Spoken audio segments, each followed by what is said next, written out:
and looks like we're gonna have some good weather for the next 2 weeks. So I went ahead and brought the citrus back out, and they are doing extremely well. And I had them in my sunroom on the inside. But what I've been doing is treating them so I can take them back in and I don't have to worry about fungus gnats. This is a sure-proof way to do it. I've been doing it for a couple of years, but now, since I have citrus, which are, like I say, more cold sensitive, that's something that I really want to focus on, because I don't take my citrus and put them in my garage. I take them and put them in my sunroom. So of course, you know, that would be a serious issue, because not only will the fungus gnats get into the plants that you're bringing inside, but it also affect the plants that you already have inside, as well as just being a nuisance. So what we're going to be doing is we're just going to be talking about how I treat the soil of my plants, and that is how I get rid of the fungus gnats. It's a real cool little thing that I've been fooling with for a while, and it has been super effective. The other night we were talking about them, how good those babies are looking right now. These are my ponderosas here. And this is that mix that I just showed you guys, that 100% all organic mix. These are Buddha hand lemons here. Look how rich that color is in that. That's also in that 100% all organic mix. These are my Miwa kumquats here. They're just starting to get some color in them. So we're gonna get some ripeness. I was thinking that that cold was gonna come in and set for a while, but it came in and went right back out. This is a Eureka lemon here. You see how beautiful this thing is. She's about 3 feet tall. I'm using citrus tone as the fertilizer, but that's a 100% all organic mix. And then I'm gonna take you out here. My baby stood up real well. This is an olive tree right here. Move that out the way. Look at my baby stood up well. This is a brown select satsuma. Got down to 25 the other night. She has some fruit on it. Look how beautiful that color is. Nice, rich. These are only two that had 4 on here, but 2 of them dropped. And looks like these 2 are gonna make it. Now, that's the picture right there. Don't that look like the picture? Absolutely. Those 2 on the picture right there. This is her first year. I have these little teepees. And this is what I put over her when that cold came through. Take it over here, just let you see. Fits perfect. I love it when the plan comes together.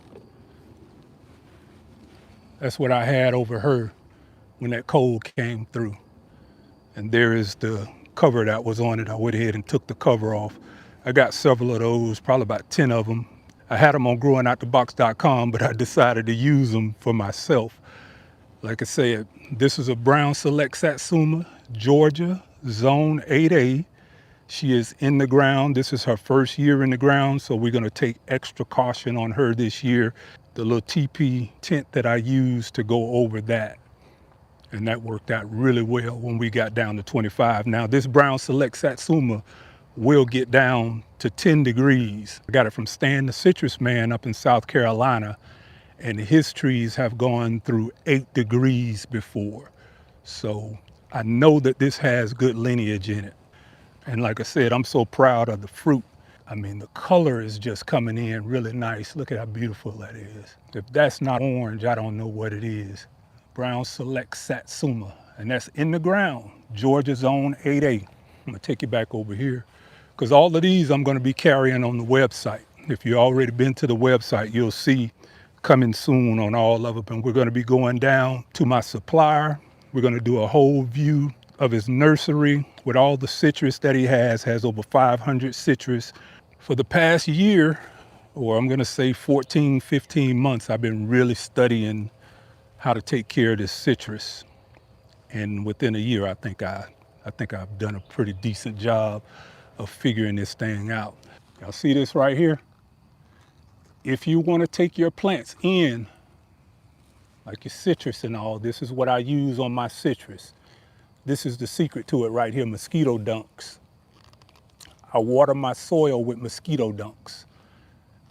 All you need is a quarter piece of that. You see that little quarter piece right there? I'll drop that down into one of my containers. A quarter piece will go for every gallon. And this little thing here I love because it has a filter on it. And this is available on growingoutthebox.com. It has a filter on it, and the filter is right here. So that thing that we have a lot of times where we have trash in our lines and then it gets caught up over here in our spout, that doesn't happen with this because there's a filter right here. I love this. So we're gonna retire her, but she has some of our mosquito dunks in it. Now what you have to do is let this sit for 24 hours. You take that quarter piece, you see this quarter piece right here? You take a quarter piece of that and you drop it into an opaque container. You need something that's opaque because these are sensitive to light. This is a bacteria called BTI, and that's Bacillus thuringiensis israelensis. They found this on the lakes over in Israel, and they noticed in those lakes that there were no mosquitoes in those lakes, and it was the bacteria that they found that was keeping the mosquito larvae out of the lakes. It works on fungus gnats as well. These mosquito dunks here, this is the secret. If you want to be able to take your plants inside and you don't have the fungus gnats, I'm gonna show you what it is right here, mosquito dunks. That's what you want right here, mosquito dunks. All you need is a quarter piece.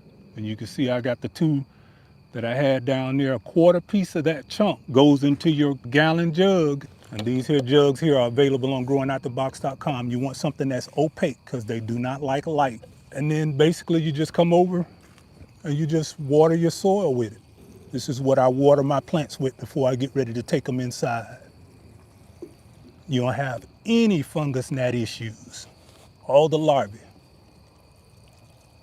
You don't want fungus gnats in your house plants, and this stuff is all organic. Like I say, Bacillus thuringiensis israelensis. That's what you need. This is what I water my citrus with. All of my citrus. Mosquito dunks. All organic. Not gonna harm anything. Now you wanna do this treatment for probably 3 weeks straight. Since we got this nice little weather going, we just keep doing this. And then we could take these in the house and we don't have to worry about dealing with the fungus gnats. Second part of this is gonna be diatomaceous earth. And this is Armory approved.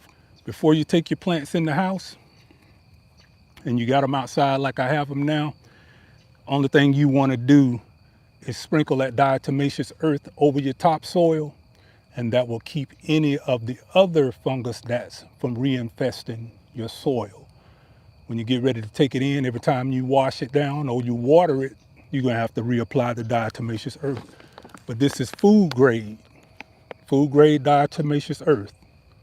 Food grade, that's the difference now. You see that Armory approved right there? All organic. It's called BTI. They got it on here as mosquito dunks, but really it's called BTI. That's the bacteria that's in these mosquito dunks. So I'm giving you the secret. And then you follow that up with food grade diatomaceous earth. And that's to keep the fungus gnats from reinfesting your soil. I don't show it on camera, but yes, sir, I am about that safety. You put a mask on when you're messing with that diatomaceous earth because that stuff can mess up your lungs. Again, we're getting dark out here. Appreciate you guys hanging out with me. Peace.